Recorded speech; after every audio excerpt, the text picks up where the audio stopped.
Hello and welcome to Martial Arts Television, where we're dedicated to bringing you everything martial arts from all over the world. I'm your host, Jackie O'Neill. Are you ready for some hardcore MMA? Then let's go out to the San Manuel Indian Casino in San Manuel, California, and the very popular fight series, The King of the Cage, where Rick Leger Jr. will show us how MMA is done. Our own Joseph Collins caught up with him after his fight. Let me tell you, Junior here had a very great fight. Tell us about the fight. Take us through the strategy. We got out there and just kind of wanted to stay a tight game, close game. Didn't really know much about the guy. Didn't want to let anything out. We knew he had a little bit of a reach, some boxing, so we kind of played a tight game. And we were just out there. I noticed, he wasn't really advancing anything, and I kind of went to my takedown game. I took him down, picked him up, and he had a guillotine on me. I kind of turned him his body sideways so I could get out of the guillotine, slammed him, and when I slammed him, went to pass the guard and got almost full mount. It was a half guard, and I went and stood up, and I hit him probably 2, 3, maybe 10 times. Yeah. Hit him a lot of times. I hit him a few times, and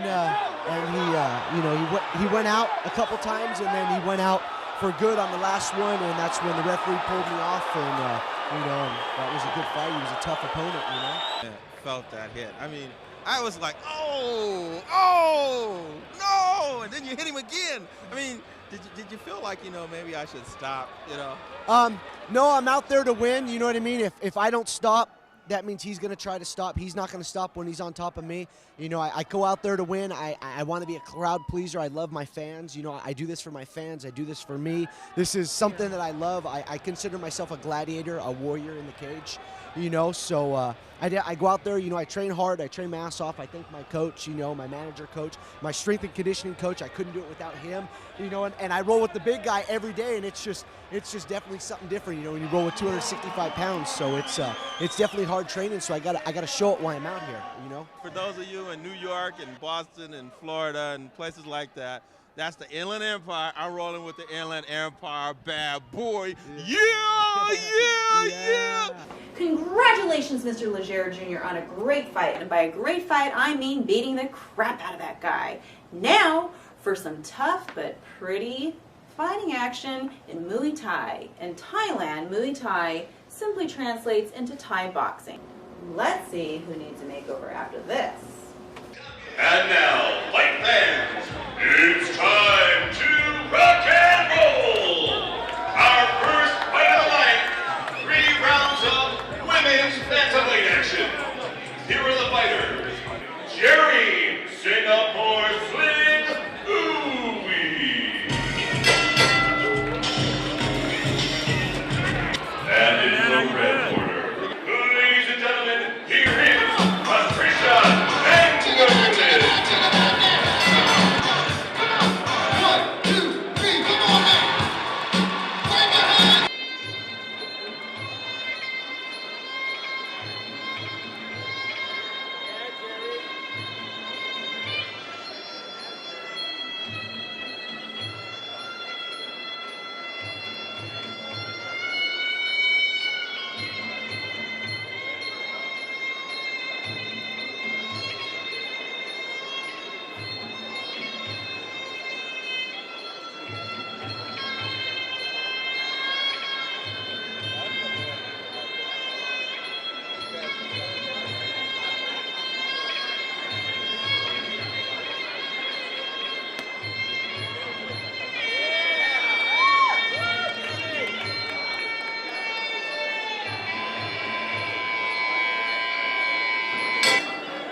Get is lock the arm. Knee. Not the back knee. Can't take your knee. Can't take your knee. Okay. We're out.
She doesn't like getting hit in the face. You gotta set that overhand right or just bomb her face and top her legs, okay? You're doing really good. Okay? Smile. Give me a smile. There you go. Get her. Kicking her ass. Look at her face. She's running. Set that overhand right. I can throw it like Phil from Bakersfield. Boom. Okay? Chop that leg. She doesn't like it. Water, water, water. Okay.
Keep working, Jerry. Keep working.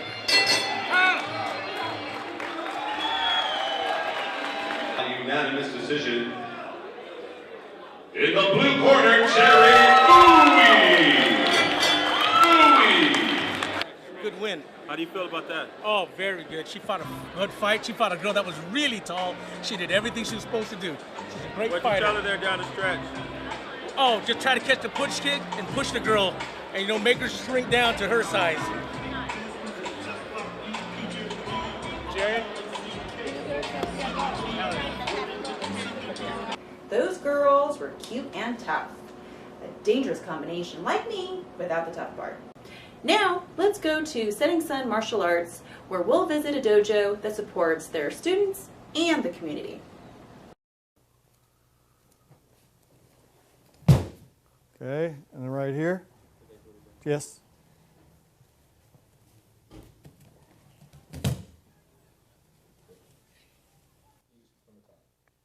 Okay, these two black belts are the most experienced in the jiu-jitsu aspect. They prefer the grappling aspect of Goju Bujitsu. He's going to go from a side control position to a knee on stomach and then into an arm bar.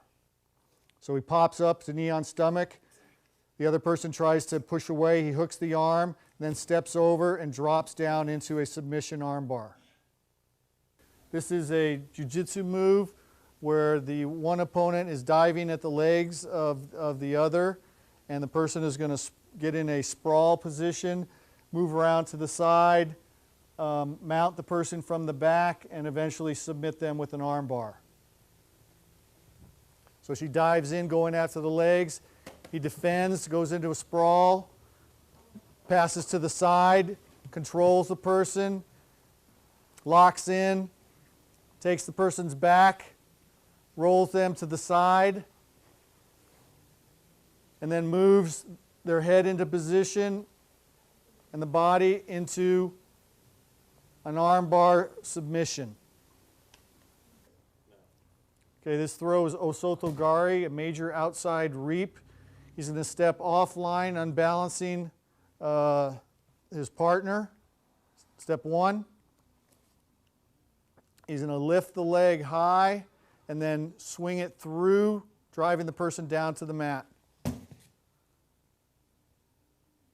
So now you have the three primary components of Goju Bujitsu: the Shotokan Karate component, the Judo component, and the Jiu-Jitsu component. You can see that it allows the practitioners to be able to defend themselves from the primary spatial ranges of combat. Standing at a punching and kicking distance range, close in with the grappling and the throws, and then all the way down to the mat. So the Goju Bujitsu practitioner, no matter where they end up in a self-defense situation, they have the techniques available to defend themselves. We are Setting Sun Martial Arts, Goju Bujitsu in San Diego, California. And you're watching Martial Arts TV. Ah!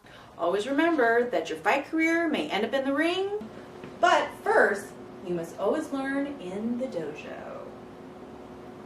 Now back out to King of the Cage, where perennial favorite Wild Man Denny and his hair take on a very tough dude.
Here with your winner tonight and your new DMK 160-pound champion.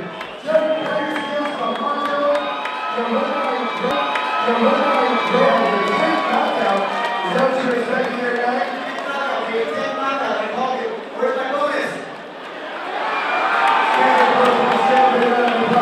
Is there a promotion strategy for this fight? You know, Thomas Denny's all over the world. He's fought some of the best out there. And now, you just knocked him out. What was your game plan coming into this round? Really wasn't any game plan. It's like the other fighter. Experienced fighter, I'm an experienced fighter. You travel around the world, I travel around the world. But if you want me to get down, you're not going to leave Los Angeles. You put yourself in trouble at all. That's the first round. He came down. He was on top. He was pounding you. You feel like you were in trouble at that point. He's strong. I thought I hit it out very good with the elbow. And I was on the bottom of the mat. The only thing that came to mind was Joe Houston. He was doing that to me, and I remember it. And I just had to wait for the shot to pick up.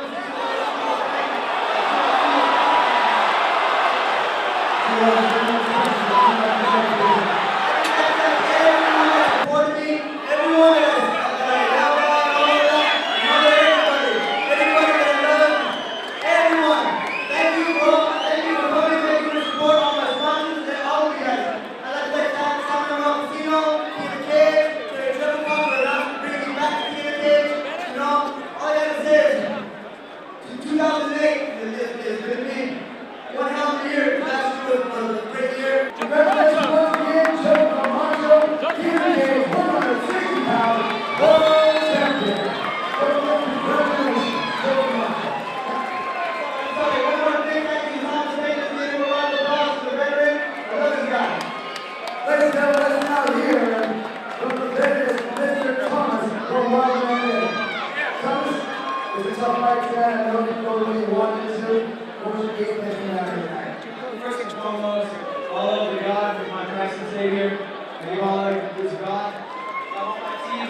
this fight with his head.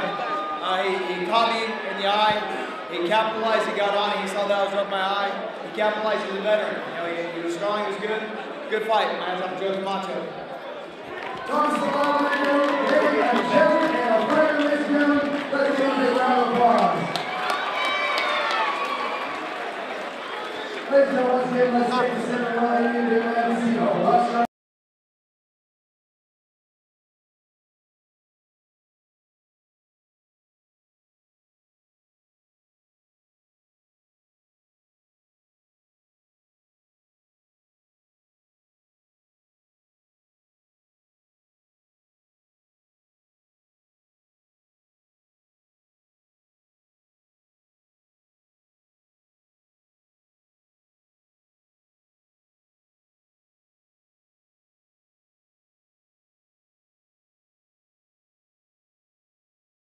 This is Doug Armstrong from Buffalo, New York.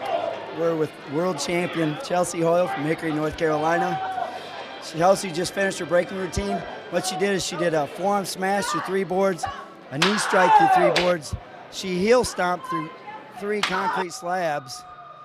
She did a forearm smash, which is like this, through concrete slabs also. She did a palm heel through concrete slabs. She's an 11-year-old superstar who's working on being a supermodel someday. She's getting famous. She's going to be a supermodel that's a breaking world champion. Congratulations to Chelsea Hoyle.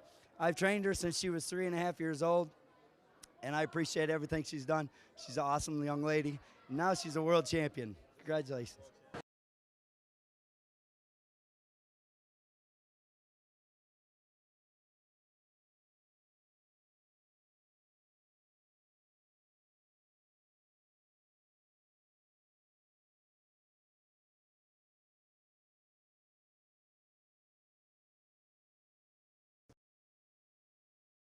So I'm here with this champion. I'm here with Team Kryptonite.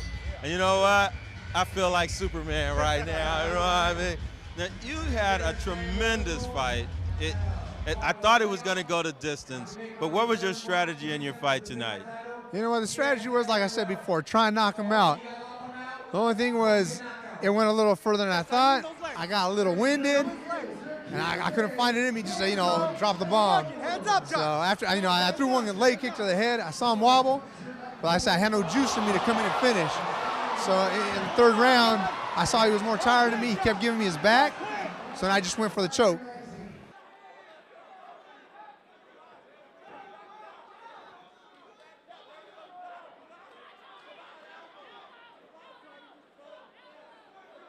That was a good submission. I was like, whoa. I was on the sideline saying, give up, guy. Give up. What were you thinking when you were in that move? Walk us through that submission move from the time you spin to his back to the choke. Well, when I first got it, I felt as like it just went straight in. And I was like, oh, man, he's giving it to me. And I got it, and I'm squeezing, and I didn't have my legs locked in or nothing, so I could feel him fighting it. I started, my arms started to get a little wobbly, so I'm like, let me take a little breather. When I did that, I felt him get his wind and started, trying to squirm out, so I stuck my leg in there, squeezed harder, stretched him out, off your head. And then I kept hearing Herb say, you conscious.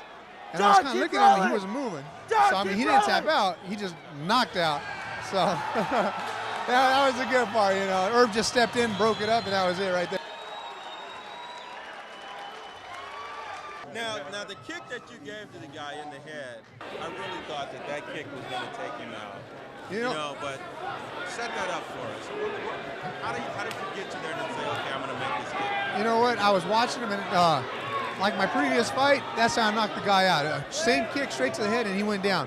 The only difference here is I set it up by kicking him in the leg a couple times, let him think I'm kicking low, and I kept watching him reach with his hand down. So I knew the headshot was open. So I threw a kick, faked the low, went to the head, connected good.